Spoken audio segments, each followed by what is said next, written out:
Hello everyone and welcome to UGC NET mentor guys. आज हमारी revision series 3.0 की class number first है और आज हम डिस्कस करने वाले हैं टीचिंग एप्टीट्यूड। यहाँ पर मैं इस कंप्लीट यूनिट को 30 मिनट्स में कवर कराने की कोशिश करूंगा बिकॉज यहाँ पर मैं आपको मिनिमम टाइम में कंप्लीट 10 यूनिट्स की रिवीजन कराने का प्लान कर चुका हूँ। आज फर्स्ट क्लास है, कल सेकंड क्लास आ जाएगी। इसी तरीके से डेली बेसिस पे आपको यहाँ पर हमारे इसी चैनल पे रिवीजन क्लासेस मिलती रहेंगी।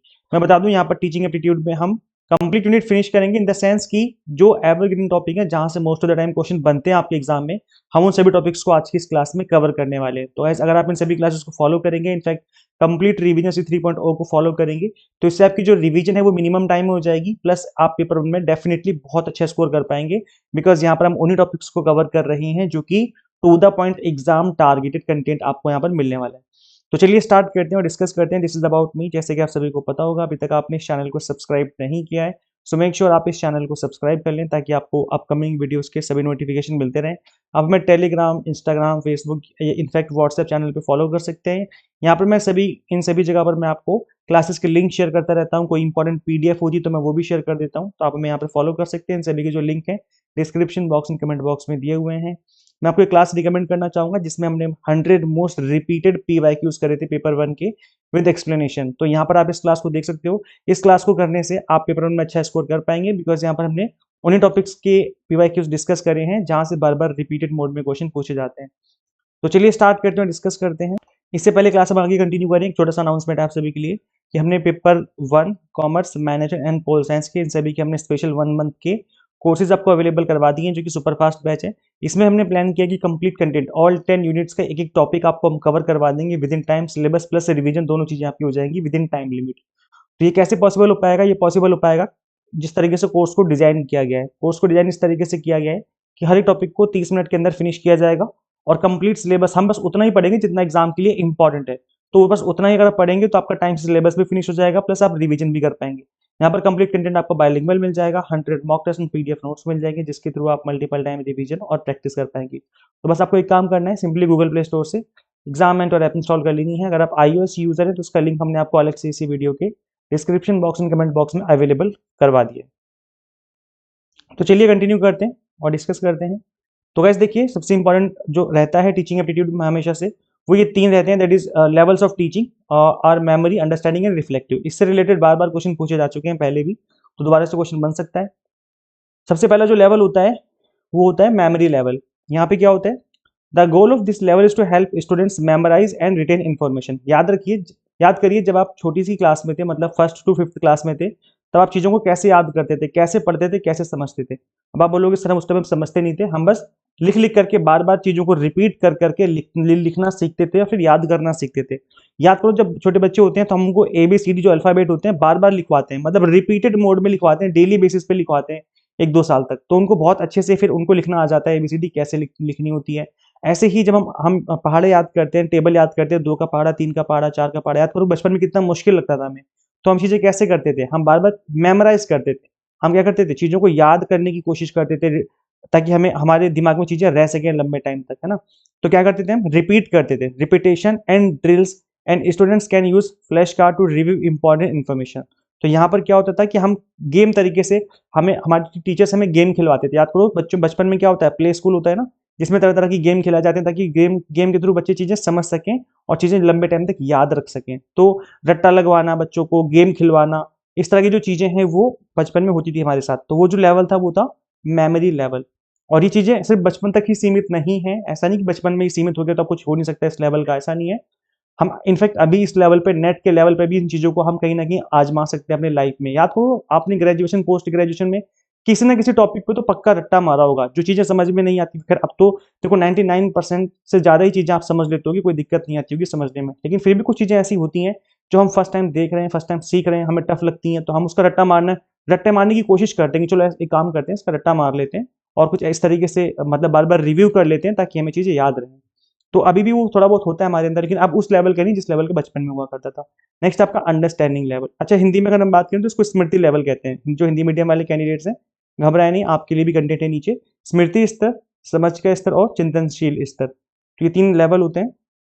तो आपका जो नेक्स्ट होता है आपका अंडरस्टैंडिंग लेवल। नाम से पता चल रहा है, समझ का स्तर मतलब अब आप चीजों को समझने लग जाते हो इस लेवल पे आकर के। So this level focus on helping students understand and apply concept. यहाँ पे आप समझते हो और उसको अप्लाई भी करते हो।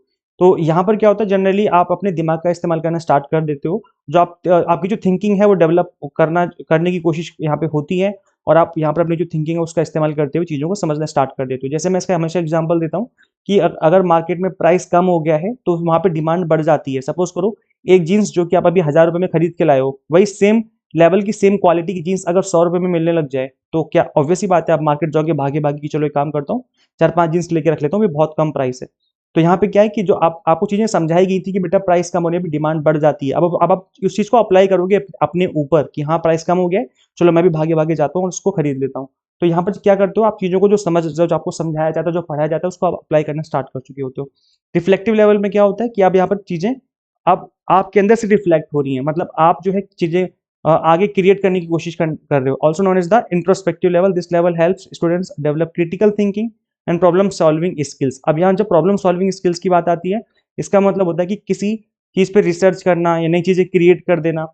तो यहाँ पे क्या होता है कि आप कुछ नया क्रिएट करने की कोशिश कर रहे होते हो। Teaching strategies include scientific method to understand problems and carefully examining ideas. Students at this level develop curiosity, interest and persistent. तो यहाँ पे क्या होता है, ये मतलब हाईएस्ट लेवल आप कह सकते हो जहाँ पर आप चीजों को रिफ्लेक्ट करते हो, आपके अंदर चीजें रिफ्लेक्ट होना स्टार्ट हो जाती हैं जो भी आपने लाइफ टाइम सीखा है, समझा है। तो ये हाईएस्ट लेवल होता है रिफ्लेक्टिव लेवल, जहाँ पे आप चीज़ों को क्रिएट करने की कोशिश कर रहे हो। तो स्टार्टिंग होती है हमारी बचपन में मेमोरी लेवल से, फिर हम अंडरस्टैंडिंग करते हैं, ये लगा लो 6th क्लास से लेकर के 12th क्लास तक या ग्रेजुएशन तक। उसके बाद आप रिफ्लेक्टिव लेवल में आ जाते हो, जहाँ पे आप प्रोजेक्ट बनाते हो अपनी मर्जी से, कोई नया प्रोजेक्ट बना रहे हो या फिर कोई रिसर्च पेपर लिख रहे हो, तो वहाँ पे आप चीज़ों को क्रिएट करने की कोशिश कर रहे हो। नेक्स्ट टॉपिक है इस यूनिट के अंदर, दैट इज स्वयं। अब गाइस देखो इसके अंदर क्या है कि ये जो स्वयं टॉपिक है ये काफी इंपॉर्टेंट टॉपिक है, यहाँ से बार बार क्वेश्चन बनते रहते हैं। तो उसकी फुल फॉर्म याद कर लीजिए, study webs of active learning for young aspiring minds. तो एक बार तो फुल फॉर्म एग्जाम में पूछी गई थी, वो 2017 में डेवलप किया गया था, 9 जुलाई 2017 में मिनिस्ट्री ऑफ एचआरडी के द्वारा, जब एचआरडी थी अब तो एजुकेशन मिनिस्ट्री हो चुकी है। तो यहाँ पर क्या एक प्लेटफॉर्म है जहाँ पर ऑनलाइन कोर्सेज आपको अवेलेबल करवाए जाते हैं, एक तरीके से एक मूक प्लेटफॉर्म है, मैसिव ओपन ऑनलाइन कोर्सेज। मूक इसको बोलते हैं हम लोग, इसको बोलते हैं हम लोग मैसिव ओपन ऑनलाइन कोर्सेज। तो यहाँ पे क्या है कि अलग अलग सेक्टर के अलग अलग चीज़ों के यहाँ पर कोर्सेज करवाए जाते हैं। शॉर्ट टर्म कोर्सेज हो गए, शॉर्ट टर्म वीडियोज आपको मिल जाते हैं यहाँ पर। तो यहाँ पर मतलब किसी भी कोने से देश के एक्सेस कर सकते हैं इस प्लेटफॉर्म को, फ्री प्लेटफॉर्म है, यहाँ पर कोई भी पैसे आपसे नहीं लगते हैं। अफोर्डेबल कॉस्ट का मतलब ये है कि यहाँ पर अगर आप एग्जाम देते हो तो आपको 1000 रुपये लेकर के दे करके आप यहाँ पे एग्जाम दे सकते हो, जिससे आपका जो सर्टिफिकेट है वो आपको मिल जाता है। आपको एग्जाम नहीं देना तो कोई बात नहीं, आप सिंपली पढ़ाई कर लो, एग्जाम मत दो, तो आप चीजें सीख लोगे फ्री फ्री में। तो कंटेंट के लिए कोई पैसा नहीं है, बट अगर आप एग्जाम देते हो सर्टिफिकेट लेने के लिए तो उसके पैसे आपको देने पड़ते हैं। अब यहाँ से आपको पूछा जाए कि कहाँ तक के कोर्सेज यहाँ पे अवेलेबल होते हैं, तो स्कूलिंग से लेकर के पोस्ट ग्रेजुएशन तक के यहाँ पर कोर्सेज मिलते हैं। शॉर्ट टर्म कोर्सेज मिलते हैं 2 महीने, 4 महीने, 6 महीने, साल भर के। तो इससे क्या है कि आप यहाँ पर चीजें सीख पाते हो अच्छे से। ग्रेजुएशन पोस्ट ग्रेजुएशन ये स्वयं से नहीं होती है, कई बार बच्चे कंफ्यूज होते हैं कि क्या हम इससे ग्रेजुएशन कर सकते हैं, वो नहीं होता है, शॉर्ट टर्म कोर्सेज होते हैं यहाँ पर। 4 क्वाड्रेंट हैं स्वयं के, तो ये याद कर लीजिए बिकॉज इसके ऊपर क्वेश्चन बन चुके हैं। वीडियो लेक्चर पहला क्वाड्रेंट, दूसरा है रीडिंग मटेरियल जिसको पीडीएफ फॉर्मेट में आपको दिया जाता है, थर्ड है आपका सेल्फ असेसमेंट टेस्ट जिसके थ्रू आप अपने आप को टेस्ट कर सकते हो, एंड फोर्थ है आपका ऑनलाइन डिस्कशन फोरम जहाँ पे आपके डाउट्स क्लियर होते हैं। तो ये चार चार जो हैं वो क्वाड्रेंट हैं, तो इसको आप याद कर लीजिए। आई होप आपको समझ में आ गया होगा। हिंदी में बोलते हैं चार चतुर्थांश हैं। वीडियो हो गया, डाउनलोड और प्रिंट करने के लिए मटेरियल दिया जाता है, पठन सामग्री, और इसके अलावा प्रश्नोत्तरी के लिए माध्यम से मूल्यांकन कर सकते हो आप लोग, परीक्षण दे सकते हो, और संदेह को दूर करने के लिए ऑनलाइन चर्चा मंच भी यहाँ पर अवेलेबल करवाया गया है। तो ये चार चतुर्थांश है, इससे रिलेटेड क्वेश्चन एग्जाम में बन चुका है पहले भी। अब आता है आपका स्वयं प्रभा। ये कोई ऑनलाइन प्लेटफॉर्म तो नहीं है, लेकिन हाँ ये है कि एक टीवी चैनल, मतलब टीवी ब्रॉडकास्टिंग होती है यहाँ पर, टीवी चैनल से ही। तो it is a group of 40 high quality education channels through DTH across the length and breadth of the country. 24/7 basis यहाँ पर चलते रहते हैं, आप किसी भी टाइम पर इन चैनल्स पे को गो थ्रू कर सकते हो। इनफैक्ट अभी चैनल के नेम भी बदले गए हैं, अभी अक्टूबर 2025 में चैनल्स के नेम बदले गए हैं। तो मैं आपको दिखा दूंगा अभी जो बदले गए नेम हैं चैनल्स के, उसको आप लोग याद कर लेना क्योंकि ये एग्जाम के लिए काफी इंपॉर्टेंट है। GSAT-15 सैटेलाइट का यूज किया जाता है यहाँ पे डीटीएच चैनल्स के लिए। इसके ऊपर क्वेश्चन बन चुका है पहले। इसके अलावा जो चैनल्स हैं वो अपलिंक्ड हैं बाईसाख एंड गांधीनगर से, तो इसके ऊपर भी क्वेश्चन पूछा जा चुका है पहले। यहाँ पर IIT से UGC CEC इग्नू अपना कंटेंट अवेलेबल करवाते हैं। और इसके अलावा स्वयं प्रभा जो है 3 कार्डिनल अप्रोच है इसकी, ये भी आपको याद रखना है, इस पे क्वेश्चन बन चुका है एग्जाम में। तो जो 3 कार्डिनल अप्रोच हैं वो कौन कौन सी हैं, ये आपका एक्सेस, इक्विटी एंड क्वालिटी। तो मतलब एजुकेशन के से रिलेटेड बोला जा रहा है कि सभी का एक्सेस हो एजुकेशन पे, समान पहुंच हो, सभी समानता का अधिकार हो, मतलब कोई भी पढ़ाई कर सकता है, अमीर गरीब कहीं से भी, ऑल ओवर इंडिया, एंड गुणवत्ता मेंटेन रखी जाए। तो ये तीन जो है प्रमुख सिद्धांत हैं, तीन कार्डिनल अप्रोच हैं, तो ये तीनों आपको याद रखनी है। इससे रिलेटेड पहले क्वेश्चन पूछा जा चुका है एग्जाम में।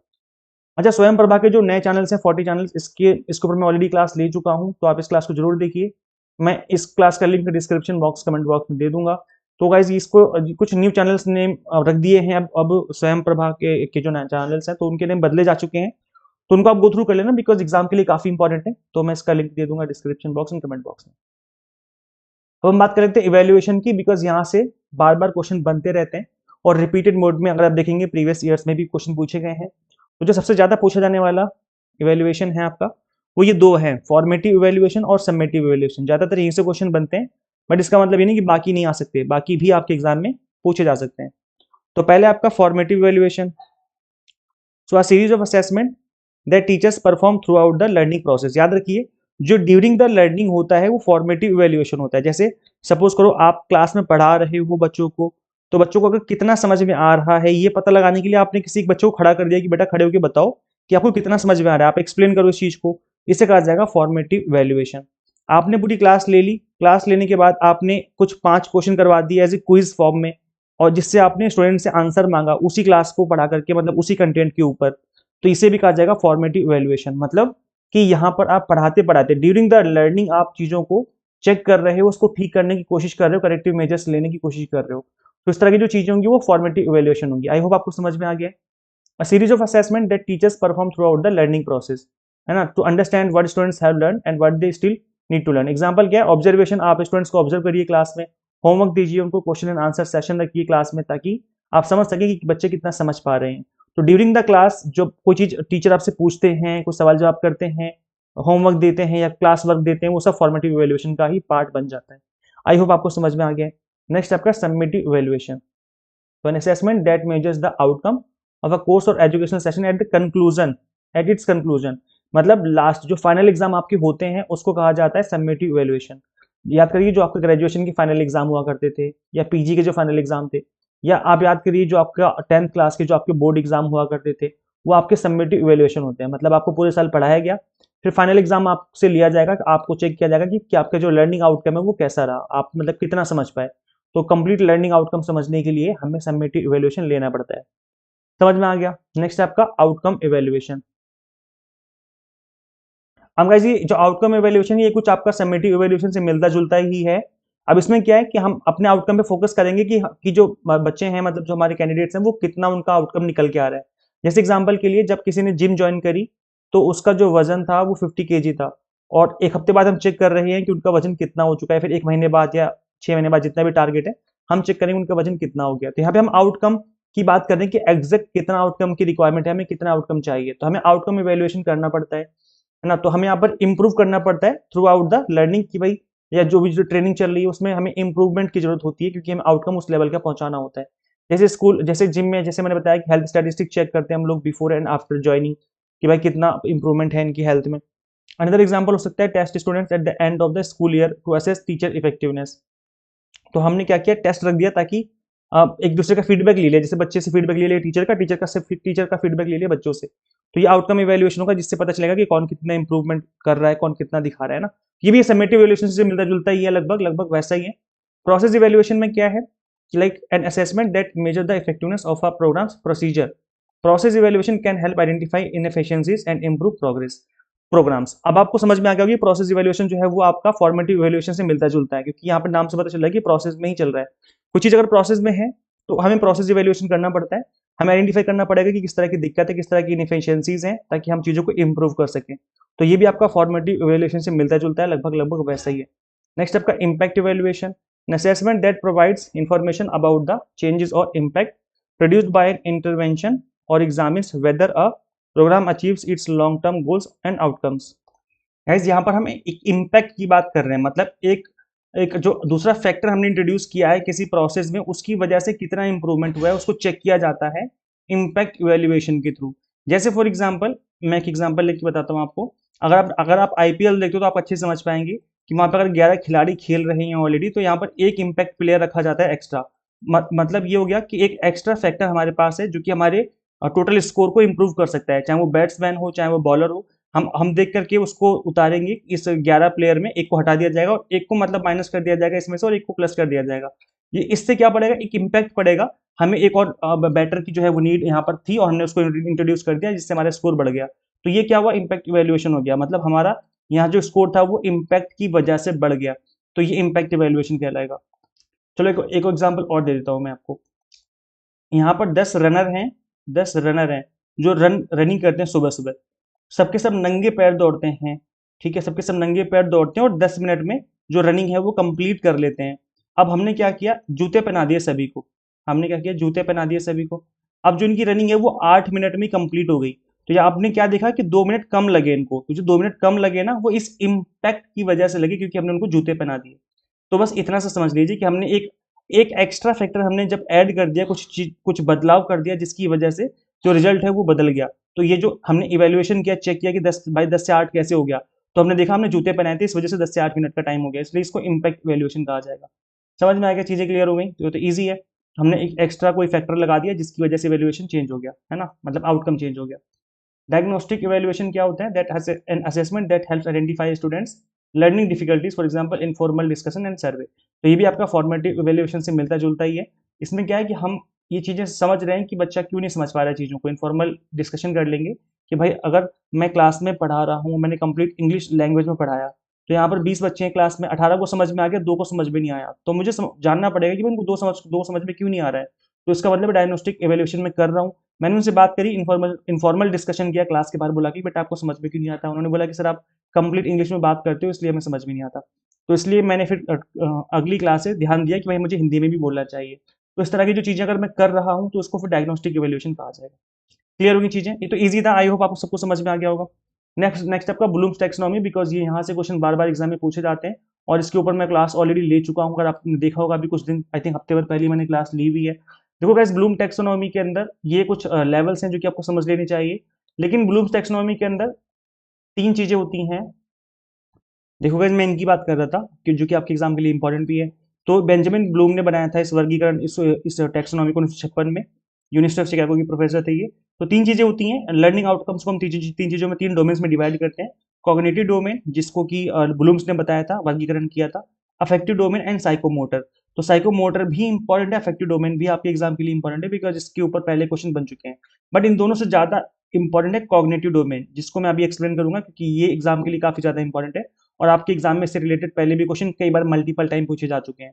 तो ऐसे देखिए, ओरिजिनल टैक्सोनॉमी जो बनाई गई थी 1956 में बनी थी, और स्टार्टिंग हुई थी इसकी नॉलेज से, फिर कॉम्प्रिहेंशन, ये लेवल थे लर्निंग एंड आउटकम के। अब तो एप्लीकेशन हो गया, एनालिसिस हो गया, सिंथेसिस एंड इवेल्युएशन। फिर रिवाइज टैक्सोनॉमी बनी 2001 में, जब स्टार्टिंग में इसके लेवल कर दिए गए, रिमेंबर, नॉलेज से रिमेंबर कर दिया, कॉम्प्रिहेंशन से अंडरस्टैंड कर दिया, मतलब इनको रीनेम कर दिया, नाउन से वर्ब बना दिया, है ना, एप्लीकेशन से अप्लाई कर दिया, एनालिसिस से एनालाइज कर दिया, सिंथेसिस से इवेल्युएट कर दिया एंड इवेल्युएशन से क्रिएट कर दिया। तो ये जो चीजें हैं ये आपको समझ लेनी, बिकॉज जो अभी नई वाली टैक्सोनॉमी है ये ज्यादा इंपॉर्टेंट है, बिकॉज इससे रिलेटेड क्वेश्चन बार बार पूछे जाते रहते हैं। तो जो पहला लेवल होता है रिमेंबर, जो अभी हम क्लास की स्टार्टिंग में सीख रहे थे ना, जो क्लास की स्टार्टिंग में था, याद करो, रिफ्लेक्टिव लेवल, ये जो मैं दिखाई देता हूँ, चलो क्लास की स्टार्टिंग में क्या बताया था मैंने, ये memory level, understanding level, reflective level, ये 3 लेवल थे। बस इन्हीं तीनों लेवल्स को और थोड़ा डिटेल में इन्होंने बता दिया है। और ब्लूम टैक्सोनॉमी ऐसा नहीं कि बिल्कुल ही अलग चीज़ें जो आप समझ नहीं पाओगे, उन्हीं लेवल्स को यहाँ पर इन्होंने अलग अलग लेवल में डिवाइड कर दिया है कि भाई स्टार्टिंग जो होती है रिमेंबर से होती है, आप चीज़ों को रट्टा मारते हो, सीखते हो, रिकॉल करते हो बार बार, फिर चीज़ों को समझना स्टार्ट कर देते हो आप, फिर चीज़ों को अप्लाई करना स्टार्ट कर देते हो, फिर आप एनालाइज करते हो, अपने दिमाग का इस्तेमाल करते हुए थिंकिंग लेवल बढ़ जाती है आपकी, फिर आप चीज़ों को इवेल्युएट करते हो, फिर आप क्रिएट करते हो। याद करो, पीएचडी जब आप करते हो तो आप रिसर्च पेपर लिखते हो ना, रिसर्च पेपर हो गया, थीसिस हो गया, मतलब आप नॉलेज क्रिएट कर रहे हो, तो हाईएस्ट लेवल क्रिएट हो गया। और फर्स्ट क्लास जब आप गए थे बचपन में पढ़ाई करने, एबीसीडी सीखने, वो रिमेंबर लेवल था, जब आप चीज़ों को रट्टा मारते हो, सीखने की कोशिश कर रहे होते हो। तो बस इतना ही वर्गीकरण है आपकी जो लर्निंग और टीचिंग का, तो उसी के बारे में ही जो है ब्लूम टैक्सोनॉमी है। और गाइस देखो, इसके ऊपर मैं ऑलरेडी काफ़ी डिटेल में क्लास ले चुका हूँ, अभी हफ्ते भर पहले मैंने क्लास ली है। तो अगर आप चाहें तो उसको देख सकते हैं, आपकी चॉइस है, मैं इसका लिंक दे दूंगा डिस्क्रिप्शन बॉक्स, कमेंट बॉक्स में। तो जो बाकी 2 चीज़ें हैं ना, मैं आपको बोला था ना, बाकी दोनों भी इंपॉर्टेंट है, तो आप उनको भी कर लेना, मैं क्लास का लिंक दे दूंगा, तो उसमें आप अफेक्टिव डोमेन और साइकोमोटर डोमेन भी कर सकते हो, वो भी क्लास के लिए इंपॉर्टेंट है, तो मतलब एग्जाम के लिए इंपॉर्टेंट है, तो आप मैं इसका लिंक दे दूंगा, तो उसको आप पढ़ लेना एक बार, ठीक है। आगे बढ़ते हैं, टीचिंग लर्निंग सॉफ्टवेयर, ये एग्जाम के लिए इंपॉर्टेंट है बिकॉज जिससे रिलेटेड क्वेश्चन बन रहे हैं आज के टाइम पे। तो पहला सॉफ्टवेयर है मूडल, ये है एक open source learning management system, जिसको यूज किया जाता है यूनिवर्सिटीज के द्वारा टू क्रिएट ऑनलाइन कोर्सेज। याद रखिए, ऑनलाइन कोर्सेज हो गया, असाइनमेंट हो गया, क्विजेज हो गया एंड फॉरम, इसके लिए मॉडल का यूज होता है। गूगल क्लासरूम नाम से पता चल रहा है कि यहाँ पर आप क्लास ले सकते हो ऑनलाइन, डिजिटल प्लेटफॉर्म है ना, to help educators to create, distribute and grade assignment. तो ये भी ऑनलाइन क्लास लेने के लिए एक इंपॉर्टेंट टूल है। एड मोडो है, यहाँ से क्या होता है, एक नेटवर्क है जो कि के 12 के मतलब किंडर गार्डन से लेकर 12 तक क्लास तक है higher education, but now it's permanently close, 2022 के बाद इसको बंद कर दिया गया है। तो ये लिस्ट में था इसलिए मैंने डाल दिया है, वैसे तो ये बंद हो चुका है प्लेटफॉर्म। नेक्स्ट आपका काहूत, इससे रिलेटेड क्वेश्चन बन चुका है पहले भी। इसका यूज किया जाता है क्विज बनाने में, ताकि इंटरेक्टिव गेम बनाने में, ताकि स्टूडेंट्स अच्छे से पढ़ाई कर सके, मतलब उनको इंगेज रखा जा सके, लर्निंग को और इंटरेस्टिंग बनाया जा सके। कैनवास है, cloud based learning management system है। LMS does not require users to install hardware or software on their system used by educators to manage digital learning, including content sharing होता है यहाँ पर, grading होती है एंड कम्युनिकेशन होता है।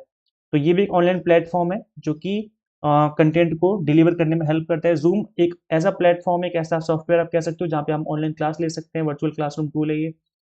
Teaching हो सकती है, वेबिनार हो सकते हैं, यहाँ पर ग्रुप डिस्कशन भी कर सकते हैं हम लोग।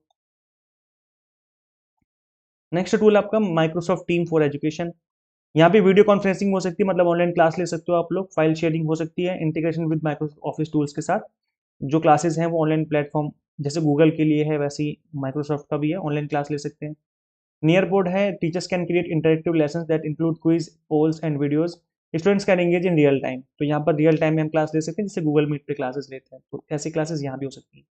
हिंदी में लिखा हुआ, बाकी मैंने एक्सप्लेन तो कर ही दिया आपको, तो आई थिंक आपको सबको समझ में आ गया होगा। अगर आप हिंदी मीडियम से हैं तो आप इसको वीडियो को पॉज कर लीजिए और आराम से पढ़ लीजिए क्या लिखा हुआ है, तो आप चीज़ों को और अच्छे से समझ पाएंगे। चीज़ें क्लियर हो गई हैं?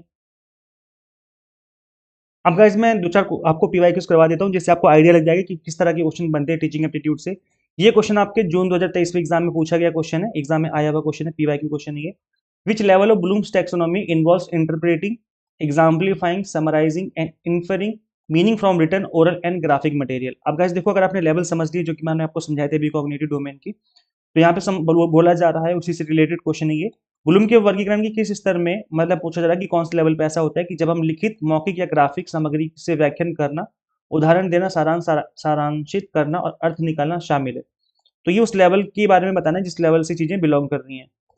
देखो भाई, जब आप इंटरप्रेट तभी कर पाओगे जब आप चीजों को समझ पाओगे, जब आपके अंदर अंडरस्टैंडिंग आएगी तभी आप चीजों को क्या कर पाओगे, इंटरप्रेट कर पाओगे, एग्जाम्पलीफाई कर पाओगे, मतलब एग्जाम्पल लेके समझा पाओगे, समराइज कर पाओगे चीजों को, है ना, इन्फर कर पाओगे, आप रीजनिंग लगा पाओगे, समझा पाओगे कि चीजें कैसे हो रही हैं, मतलब तर्क लगा पाओगे अपना। तो ये जो लेवल होगा वो हो जाएगा आपका अंडरस्टैंडिंग लेवल, यानी option number B will be the right answer. तो कुछ इस तरीके से क्वेश्चन बन सकते हैं जिसमें आपको लेवल से रिलेटेड बन सकता है कि भाई किस लेवल की चीजें हैं। जैसे बोला जाए कि बताओ, जब आप रिसर्च पेपर लिखते हो, जब आप रियल लाइफ कोई प्रॉब्लम सॉल्व कर रहे होते हो, करने की कोशिश कर रहे होते हो, तो वो कौन सा लेवल होगा, तो वो कौन सा लेवल होगा, वो हो जाएगा क्रिएटिंग।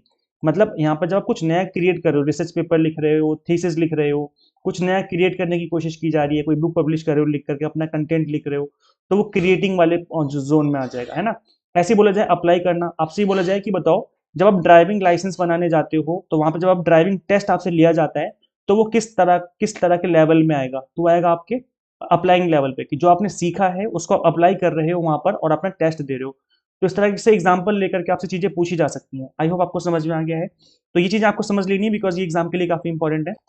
नेक्स्ट आप देखेंगे यहाँ पर क्वेश्चन है, in which level of teaching the learner get an opportunity to discriminate at length between positive and negative examples of concept. किसी कॉन्सेप्ट के पॉजिटिव नेगेटिव एग्जाम्पल दिए गए, अब बताओ जो लर्नर है वो कैसे डिस्क्रिमिनेट कर पाएगा कि जो एग्जाम्पल है वो मतलब पॉजिटिव साइड है या फिर इसकी नेगेटिव साइड है।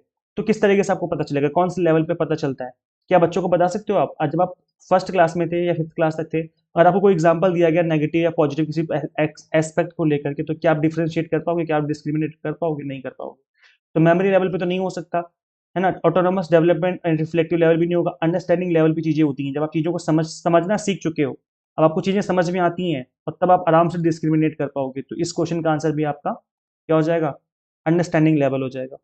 एक क्वेश्चन मैं ऐसा भी कराना चाहूंगा आपको, बिकॉज गाइस देखो, आपके टीचिंग एप्टीट्यूड से क्लासरूम कम्युनिकेशन पे क्वेश्चन बनते रहते हैं, इफेक्टिव टीचिंग पे क्वेश्चन बनते रहते हैं, तो इस तरह का क्वेश्चन कराना भी आपको जरूरी है। ये भी आपका पीवाईक्यू क्वेश्चन एग्जाम में पूछा हुआ क्वेश्चन है। तो गाइस देखिए, यहाँ पे क्वेश्चन पूछा गया था that student centric classroom is mean for, किस तरीके से, मतलब छात्र केंद्रित जो कक्षा है किस चीज के लिए है, addressing individual differences, reducing teacher oriented lectures, recalling the previous knowledge and engaging the entire class।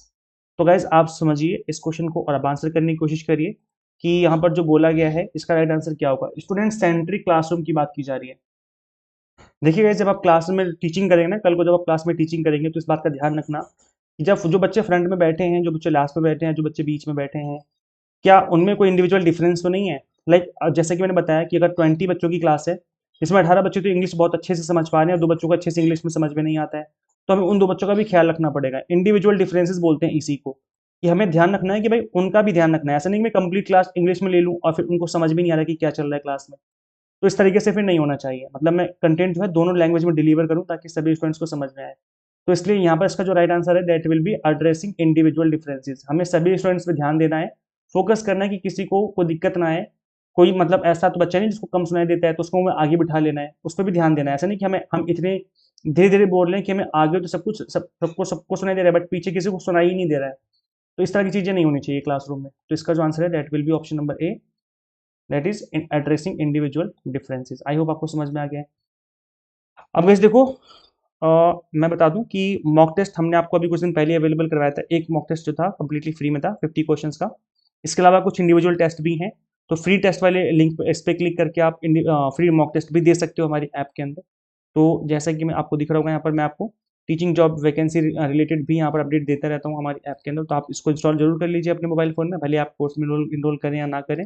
Because कहीं ना कहीं आपको एडवांटेज मिलता रहेगा, चाहे मॉक टेस्ट के थ्रू हो, चाहे टीचिंग जॉब अलग से रिलेटेड हो, या एनी अदर फिर स्टडी मटेरियल हो, तो वो भी आपको टैब यहाँ पे दिख जाएगा। तो ये होम पेज पे ही ऐप के हमारे। आपको सिंपली करना क्या है, गूगल प्ले स्टोर से एग्जाम एंड ऐप इंस्टॉल कर लेनी है। अगर आप iOS यूजर है तो उसके लिए लिंक हमने आपको अलग से इसी वीडियो के description box and comment box में दिया हुआ है। ये हमारे स्टूडेंट्स का फीडबैक आप देख सकते हो। एक कैंडिडेट थे हमारे लास्ट एग्जाम, जो अभी एग्जाम हुए थे जून 2025 में, उनका जेआरएफ हुआ था और इनका सेकंड अटेम्प्ट था। इन्होंने बताया कि पेपर वन कॉमर्स का कॉम्बो कोर्स था जिसमें काफ़ी हेल्प मिली थी, काफ़ी ईजी तरीके से इनको चीज़ें समझ में आ गई। इसके अलावा काफ़ी सारे स्टूडेंट्स ने फीडबैक दिया था। क्रैश कोर्स से इनको टिप्स मिली, आरसी बहुत इनको ईजी लगने लगा। ऐसी मैथ्स एंड रीजनिंग जिनका वीक है उनके लिए बहुत हेल्पफुल रहे कोर्सेज, बिकॉज हमने उनको स्टूडेंट्स को टू द पॉइंट पढ़ाया था। देखो यहाँ पर देखेंगे आप कि इनका कॉमर्स में फर्स्ट अटेम्प्ट में इनका एग्जाम क्रैक हुआ, 2 बार एग्जाम क्रैक कर चुके हैं ये। तो इस तरीके से फीडबैक मिले हमें लास्ट ईयर। मैंने इन सभी स्टूडेंट्स के इंटरव्यू भी कंडक्ट किए थे अपने चैनल पे। तो ऐसे देखो आप भी, जैसे कि मैंने बताया कि मैं आपको कंप्लीट टू द पॉइंट पढ़ाता हूँ, इधर उधर की बातें नहीं करता। एग्जाम टारगेटेड कंटेंट मिलेगा, टू द पॉइंट मिलेगा। तो अभी भी आप इनरोल कर सकते हैं। 1 मंथ के क्रैश कोर्सेज अवेलेबल हैं, paper one commerce management pol science के। इन सभी कोर्सेज को डिजाइन इस तरीके से किया गया है कि आपका जो कंटेंट है मिनिमम टाइम में फिनिश हो जाएगा, सिलेबस प्लस रिवीजन आप मिनिमम टाइम में कर पाएंगे। तो ये सुपर फास्ट बैच है, आप इसमें इनरोल कर सकते हैं। मैं बता दूं स्पेसिफिकली दिसंबर एग्जाम के लिए, इसके बाद ये कोर्सेज अवेलेबल नहीं रहेंगे। स्पेसिफिकली दिसंबर एग्जाम के लिए इनको डिजाइन किया गया है। तो कंप्लीट कंटेंट बाइलिंगुअल मिल जाएगा, जैसे कि कंप्लीट कंटेंट बाइलिंगुअल होना ही चाहिए, सभी स्टूडेंट्स को समझ में आता है। 100 mock test and PDF notes मिल जाते हैं जिसके थ्रू आप मल्टीपल टाइम रिवीजन और प्रैक्टिस कर सकते हैं। सो करना क्या है, आपको सिंपली गूगल प्ले स्टोर से एग्जाम है तो ऐप इंस्टॉल कर लेनी है, जैसे कि मैंने बताया था, इन्फॉर्म किया था स्टार्टिंग में भी। तो इन सभी के जो लिंक है डिस्क्रिप्शन बॉक्स में मिल जाएंगे। अब देखो भाई, जैसे कि मैंने आज की क्लास ली है, ऐसा ही मैं आपको रिसर्च एप्टीट्यूड भी पढ़ाऊंगा और इसी तरीके से बाकी जितने भी यूनिट्स हैं उनको कवर करवाऊंगा।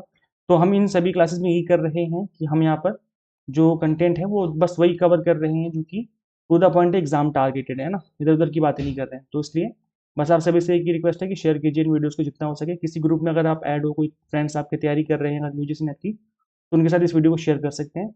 तो शेयर करना है इस वीडियो को ज़्यादा से ज़्यादा, और अपने फीडबैक जरूर दीजिए कमेंट सेक्शन में कि आपको क्लासेस कैसी लगती हैं, जिससे हमें मोटिवेशन मिलता है आपके लिए लेक्चर्स क्रिएट करने में। तो कमेंट सेक्शन में अपना फीडबैक जरूर दीजिए, शेयर कीजिए इस वीडियो को ज़्यादा से ज़्यादा। मिलते हैं गाइस फिर हम लोग नेक्स्ट वीडियो में। Till then keep watching UGC NET mentor. Thank you so much.